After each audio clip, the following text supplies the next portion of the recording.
Welcome back everyone. For today's video we are going to be taking a look at some games that were played by none other than the former world chess champion Magnus Carlsen in the Aimchess Rapid Play-In. Now for those of you guys who are wondering what I am referring to, a couple of days ago there was a qualifying event held for the next event, which is part of the Chess Champions Tour being held on chess.com. Now unfortunately I myself was unable to compete due to some conflicts. I was in Montreal, Canada doing some filming. As such, I was unable to compete. Nonetheless, because Magnus Carlsen lost 2 tournaments ago in the Champions Chess Tour, he had to try and qualify. Now of course I was unable to try and qualify, but I too would have had to compete in order to get into the actual Aimchess Rapid event. So let's jump into the action. Now, as everybody knows, the Aimchess Rapid Play-In, it's a 9-round tournament. Top 8 players advance to a knockout portion where you will have 4 individual matches. The winners of those 4 matches will play in the official event alongside Fabiano Caruana, Jorn van Foreest, Norbek Abdusattorov, and I believe Vladimir Fedoseev, although I could have that last one wrong. At any rate, let's jump into the action. So Magnus won his first game in the qualifier with the black pieces, and now here in round 2 is playing with the white pieces against Laurent Fressinet, his longtime trainer in second, but also a very strong chess player in his own right. So Magnus with the white pieces opens with the move pawn to e4. We get pawn to e5. And now we have knight to f3, knight to c6, and Magnus plays bishop c4, the classic Gucci piano. Fressinet plays bishop c5. We get castles, d6, c3, knight to f6, and now d3 here by Magnus guarding the pawn. d4 is also a move, but after bishop to b6, white has the big white center, but the pawns on e4 and d4 are very brittle. For example, if you play knight b to d2, after pawn takes pawn, and knight takes pawn, black simply has 1 extra pawn. Additionally, if you play rook to e1, simply guarding the pawn on e4 here, but also keeping your pawn on d4 protected, black can now play bishop g4. You have problems with this pawn on d4. The e4 pawn is weak, and black is doing quite well. So Magnus chooses to play d3. Fressinet plays a6 here, creating the retreat square for the bishop to a7 in case white should play b4. We get bishop to b3 being played here by Magnus, castles, rook to e1, bishop to a7, and now knight bd2. And here Fressinet plays the exciting move knight to g4. Black is threatening here to capture this pawn on f2 if white does not guard it. And one of the drawbacks of putting this knight on d2 so early is that the only way to guard this pawn without losing material is to play rook to e2 or rook to f1. If white were to play d4, you have the same problem where after hack, bishop takes d4, black simply has 1 extra pawn in the center of the board. So we get rook to e2 by Magnus. Now based on some of my own preparations in the past in this variation, I know that one of the moves that white can play here is rook to f1, and black usually will play knight to f6, basically saying what's your next move? If you want to go rook e1, I'm more than happy to make a repetition and draw the game. So Magnus plays rook to e2, Fressinet plays king h8, we get pawn to h3, and now knight to h6. And now black's plan is very clear. By scooting the king off the g8 square, now there's no longer this pin towards the pawn on f7, and black wants to play f5 and attack on the f file as fast as possible. So Magnus goes knight to f1. Fressinet plays pawn to f5, and now Magnus plays bishop g5, and here Fressinet goes queen e8, and now Magnus decides to trade the bishop for the knight. Now it's worth noting that in this position white can maybe try to play something like d4 right away, but in general after a move like queen g6 you have this issue with the bishop. Your central pawns are very brittle here, and it's very chaotic. So instead Magnus decides to trade the bishop for the knight on h6 and now play the move d4, trying to shut out this bishop on a7 because you have these pawns preventing it from accessing the f2 square. Here Fressinet takes on e4, and after rook takes e4 we get this move queen g6.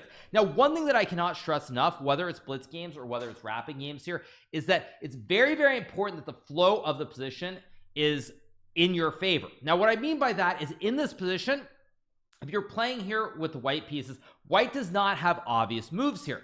In this position, white has to figure out what are you doing with the rook. Additionally, you have problems with the bishop hitting the pawn on h3. Your rook's under attack. g2 is weak. f2 can become weak as well. And as such, even though white is technically better here, it's a much easier position to play for black. So here Magnus goes knight g3, trying to cover up against bishop takes h3, but also guarding the rook on e4. Bishop to d7 is played here by Fressinet, and now we get bishop c2 being played by Magnus. Here queen to g7 is played, and what Fressinet is doing is simply sidestepping any threats. Let's just say you were to play rook e8, white can maybe play rook takes pawn, and now the fossil is in play. So by going queen g7, no threats on the diagonal, all's well that ends well.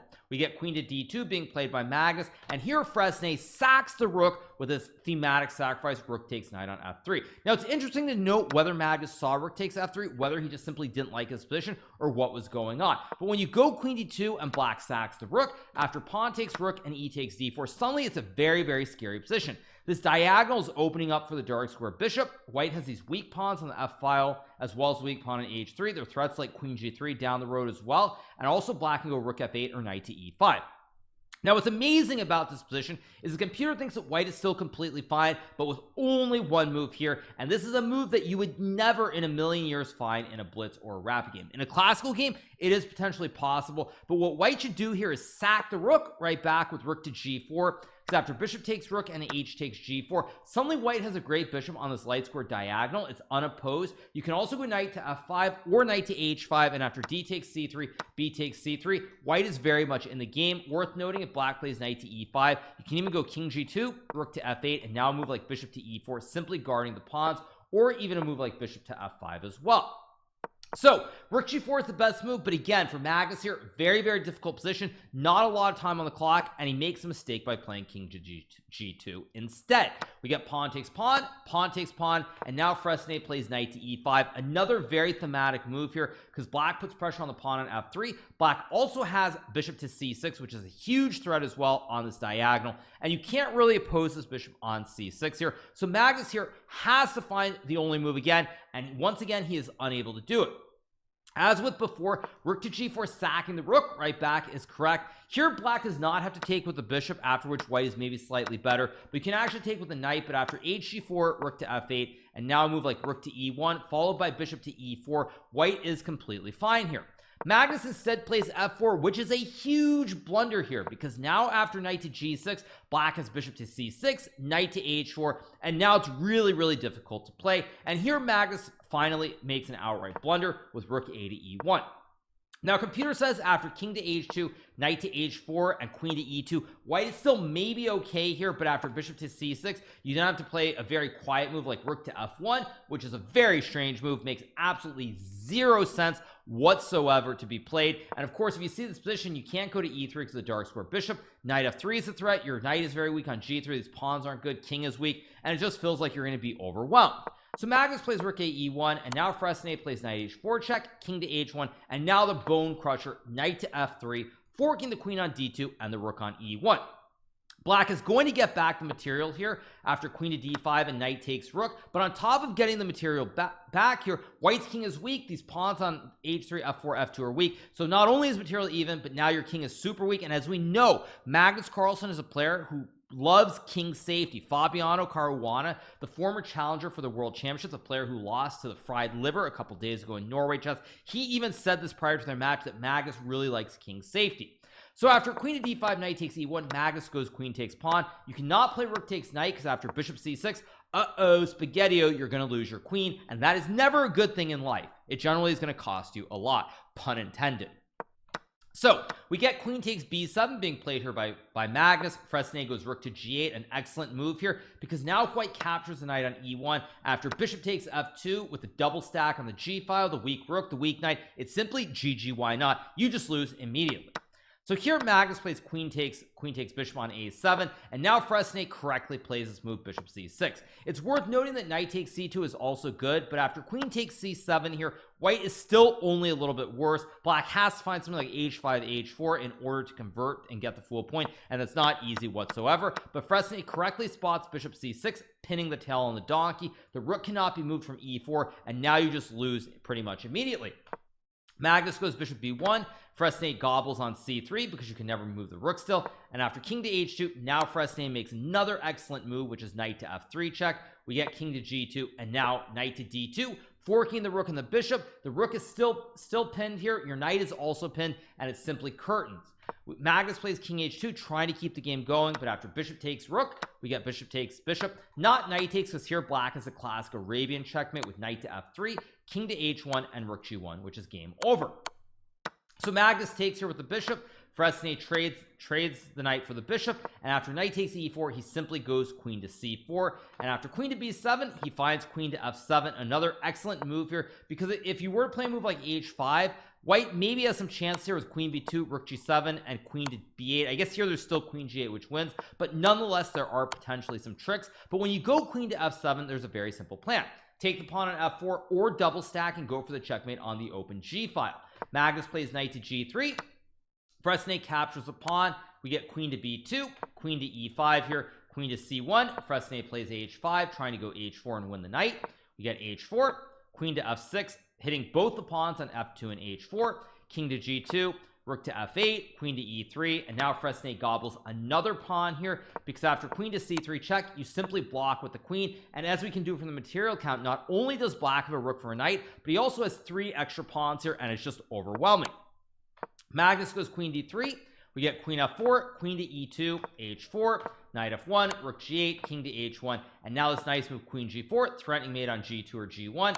Magnus checks on b2, and after queen to g7, Magnus Carlsen resigns, and he loses in the second round of the play-in to Laurent Fresnay. Now this is simply an excellent game played by Laurent from start to finish. Pretty much perfect preparation, understanding the themes of the game, sacking the rook, using the bishops, just a textbook model game on how to play against a Gucci piano with the black pieces. So Magnus loses the second game. That puts him on a score of 1 out of 2. Now after this loss, Magnus, true to form, gets really angry, as we like to say, and he goes on a run, winning 4 games in a row, and in fact winning 5 games out of the final 7. He scored 7 points out of 9, which was good enough to tie for first place. He got second on tiebreak, which meant he was one of the top 8 players.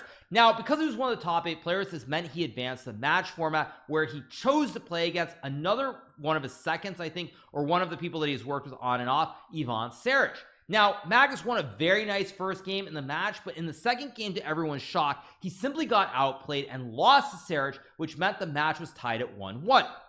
What this meant is that now they played the Armageddon game, where the players made a bid for the amount of time they wanted. Now, the player who loses the bid effectively gets the white pieces and has 10 minutes. The other player has the black pieces, must draw, but they have a lot less time with no increment. So in the Armageddon game, I'm not sure what Magnus bid, but Ivan Saric bid 725, which was lower than Magnus. So Magnus got white in the Armageddon game, or the Armageddon game as we like to call it, with 10 minutes versus 725 and the white piece, but needing to win the game, or else he would not qualify for the Aimchess Rapid Division 1 event. So Magnus plays e4 in the must-win game. Saric plays e5. We get knight to f3, and now Saric plays knight f6, essaying the classic Petrov defense, which is known to be one of the most solid openings in existence. Magnus plays knight takes e5. We get d6 here, knight to f3, and now knight takes e4. Pawn to d3, knight to f6, and now Magnus chooses to play the move d4, and here Saric plays an interesting move in g6. Black can also play d5 here, and we get bishop d3, bishop d6 is one line, or black can also potentially just go bishop e7 and castle the king out of the center of the board. But Saric chooses to play g6 here, trying to fianchetto the bishop to g7. Magnus plays bishop to d3. We get bishop to g7, and now castles is played, and here Magnus plays h3. Now this is a very good move. It stops black from developing the bishop to g4 and pinning the knight on f3. And so Saric plays rook to e8. We get c4, and now this move b6. So because Saric cannot develop this bishop to either f5 because you weaken the pawns here, or to g4 because you hang the bishop, he figures with the bishop unable to be developed on this diagonal, he might as well go b6 and try to go for the classic double fianchetto. So we get knight to c3, bishop to b7, and now Magnus goes bishop to f4. Saric plays knight d7, and Magnus plays d5 here, closing down the diagonal for the light square bishop.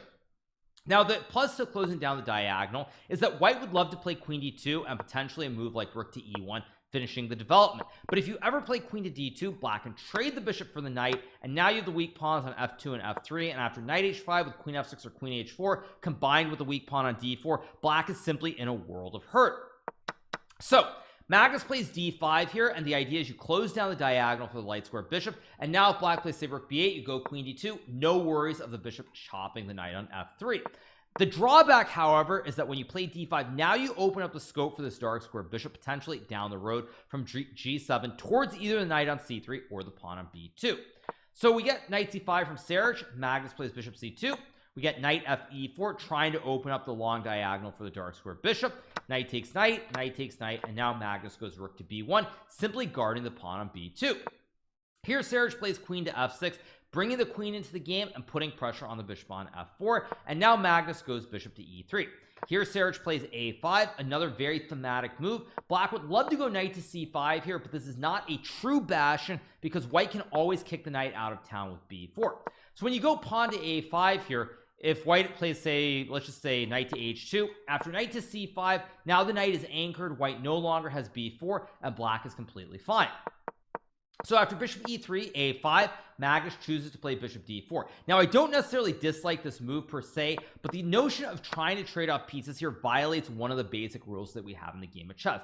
Now, many years ago, I worked with some very famous trainers, including Garry Kasparov, and one of the rules that I learned from the Russian, quote-unquote, Russian school of chess is that when you have less space, you want to trade off pieces or look for pawn breaks. So, for example, if you're playing black here, you'll notice that you don't have a lot of space. This knight on e4 is a little bit loose. So if you could magically trade off some pieces here, now you can bring the rook in. The space issue doesn't matter as much. So you're looking to trade off pieces when you have less space, or potentially you could look for pawn breaks. So say white goes a3, maybe you can even play a c6 move down the road, simply opening up scope for the bishop.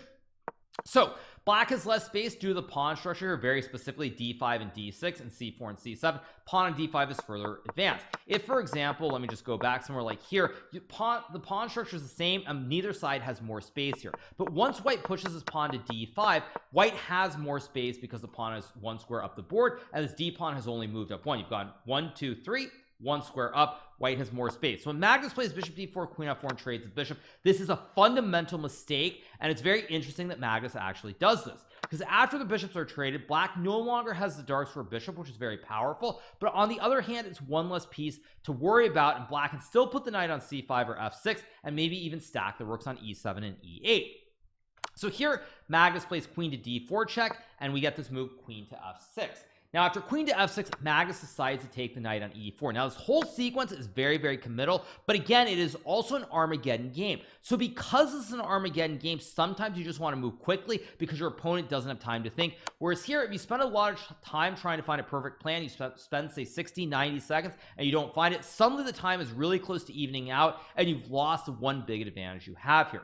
So when Magnus checks and takes knight on e4, the queens get traded. We get rook takes bishop, rook f d1. And what Magnus is saying is that I have a very small advantage because down the road, I can put my knight on b5. It can be anchored here potentially by the pawn on a4. It's an anchored knight on b5, and your pawns on c7 and d6 are very weak. Additionally, because we have a knight versus bishop situation here, black will never really be able to trade off the pieces very quickly, so you're going to be able to grind the game and keep it going for a long time, which is exactly what you want in an Armageddon game. So we get rook a e8, Magnus plays f3, rook e7, and now king to f2. This great knight on d4 prevents the kebab with rook to e2 here. We get h5, Magnus plays h4 here. Important move here, by the way, because if black is ever able to put the pawn on h4, down the road in the endgame, you'll notice that all these pawns are on light squares. They're fixed on the light squares, which is the same color as this bishop, and you don't want that. So when Magnus goes to h4, one less pawn on a light square. We get king to f6, Magnus plays rook b to c1, just a quiet move, simply guarding the pawn. Bishop c8, and now we get rook to e1. Now again, very interesting decision by Magnus here with 7:23 on the clock versus Ivan Serge with 4:58, because I feel like in this position 5 minutes is too much time to trade off the rooks into a forced endgame. I probably would have dilly-dallied a little bit. I would have played like rook d2, maybe b3, maybe a3, maybe just dilly-dally some more, eventually try to trade off one set of rooks, go back to d4, and then later on maybe play rook e2, but make sure my opponent has used as much time as possible before simplifying the game completely. So it's very interesting that Magnus plays rook to e1 here, because now all the rooks come off the board.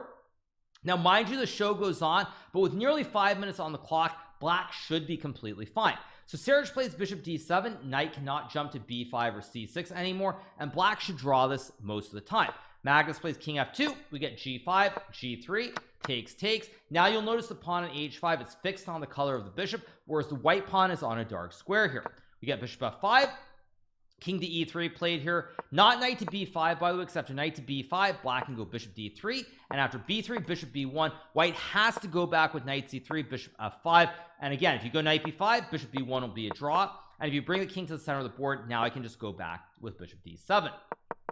So Magnus plays king e3, bishop b1, we get a4 here, and now let's move bishop to a2, attacking the pawn on c4. Magnus plays b3, and now we get bishop to b1 back, and now f4 is played here. Now I really don't like f4 from Magnus, but Magnus has a very clear-cut concept of what he's aiming for. When Magnus plays f4 in this position, what he's saying is the knight covers the f5 square, king can't get in. Pawn and f4 covers the e5 square, king can't go to e5 either. So Magnus is saying my knight and pawn stop your king from getting in, and now I can walk the king over to the queen side. That being said, black can still just try to sit and wait here with a move like bishop f5, and he should be completely fine. Magnus goes king d2, bishop to d7, stopping knight to b5, king c3, king g6, we get king b2, king f6, king a3, king g6, and finally Magnus plays b4 because he's got to win this game. If he doesn't win the game, a draw is just not good enough. Here Serge decides to trade the pawns, which is also an interesting choice because the computer actually thinks that after king to f6 this is completely fine for black. Now the reason Serge didn't do this is no doubt he was worried about the endgame after takes and a move like knight b3, but after king f5, knight takes a5, king takes f4, and let's just say knight to c6 here. After f5, a5, and bishop c8, you stop the a pawn from advancing up the board, and you're going to go king g3, f4 to start pushing p down the f file and win the game very soon. So we get a takes b4 instead from Serge, which in and of itself is not necessarily the end of the world, but it's definitely not the best move. Magnus takes, king f6, and now we get a5, takes, and still the knight and the pawn prevent the king from coming in. So bishop to h3 is played, and now we get king b5, bishop to f1, attacking the pawn on c4. White cannot go king to c6, which is what you'd love to do because you hang the pawn on c4. Additionally, if white plays king to b4, now again you can simply go king to e7, and after knight to b5, king to d7, white still cannot make a lot of progress. At any rate, we get knight to c2 here, a way of rotating the horses, we like to say in classic chess terminology, where what Magnus is trying to do here is conceptually, if king f5 is played, he has knight to e3, forking the king and the bishop, and white wins the game. And if you go king g6, knight e3, now the knight covers the f5 square, so the knight is on e3, it covers the square, pawn covers the e5, but additionally the knight on e3 guards the pawn on c4. So now after bishop e2, king c6, you have no entry on any of the squares, and the knight also guards the pawn, so white is simply winning here. So in this position, we get bishop to h3, Magnus plays king to c6, and just like that, it's all gone. Now what black had to do here is play king to e7. Now of course, for Serge, it's hard to fault him here because probably what he saw was he probably saw something like king to c6, bishop takes c4, knight to e3, guarding the pawn and hitting the bishop.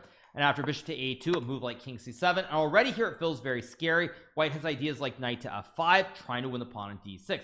But in this position, if you just very quietly wait with bishop b3, white cannot make progress here. If white goes knight f5 check, you have king to f6, takes is a draw. And if white tries to go king c6 guarding the pawn, now you tickle the king with the check, and then you simply go back to b3. So whenever the king goes to guard the pawn, you check, and otherwise the knight is simply tied down to this pawn, and the game should be a draw. So in this position, Serge instead plays bishop to h3, which is a huge blunder here. Now what Serge probably thought, and he miscalculated, was that after king c6, he thought that after king to f5 he was going to be pushing p here and drawing the game. But unfortunately for Serge, Magnus calculates this, uses a little bit of time, but realizes that white is actually winning the pawn race here. Serge takes on f4, we get king takes d6, king to e4, trying to go f5 f4, and now king to e7 is played here. Now king to e7 is maybe not the absolute best move, but it's good enough. We get f5 here. Black's got to start pushing p because these pawns are going down the board really quickly. Magnus plays d6, we get f4, and now the all-star move, which is knight to e1 here, stopping black from pushing the pawn to f3, f2, and f1. If you go f3 here, I sack the horse for the pawn, and now after c5, king e4, c6, king d5, d7, white simply wins the pawn race, gets a queen, and wins the game along with it. So Serge tries to play king to d4, valiantly going after the pawn on c4, but it just isn't happening. We get d7, takes, king c4, and on first glance it looks like black maybe is in time to get the king to f2 and g3 and win the pawn, but Magnus correctly realizes that he can just walk the king back and win the game. We get king to e6, king to d4, king to f5. Black cannot push the pawn because I simply capture, and after king to e3, knight to g2 check, forking the king of the pawn, king to f3, knight takes f4, king g3, and this great move king g5. Serge has to resign the game. The king guards the pawn on h4, you're going to lose the pawn on h5, and once you lose the pawn, it's all over. White simply pushes p up the board, gets a queen, and wins the game with it. So Magnus ends up winning the Armageddon game against Ivan Serge. Very, very close game. Very, very lucky, in my opinion, to have won this. But nonetheless, as we know, Magic is the endgame wizard. Finds a way to keep the game going, gets his opponents to make mistakes when they get low on time. And despite the close shave, Magnus does win the Armageddon game, and he does qualify to play in the knockout portion of the Aimchess Rapid Division 1 event, alongside Levon Aronian, Wesley So, Eduardo Iturrizaga, and others who qualified from the play-in. So it's a great pity that I was unable to compete. I wish I had the opportunity, but at last, it is what it is. Nonetheless, that does give me a chance to do some recaps like this one that I did of Magnus's games. I hope you did enjoy it. Make sure to hit that subscribe button below if you haven't already, and I'll be back soon with some more great YouTube-only content. Hope you guys enjoyed it and have a great rest of your day. Bye.